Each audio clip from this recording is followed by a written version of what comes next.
Alright, so today we're doing 6.5 Creed.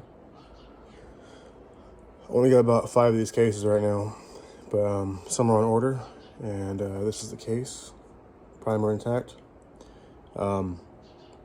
My priming tool, I realized today I didn't have the shell holder, so I figured out one way to do it is to get a pair of vice grips, put primer in the hole, and compress them. This, by the way, is the Frankfurt and towel dropper. It's pretty badass. It's got Bluetooth capability for a little app that you can save all your load data.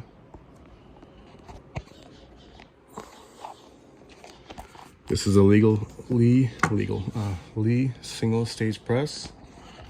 I got some 6.5 147 grain 264, and I got some of these Winchester primers, large rifle for standard loads.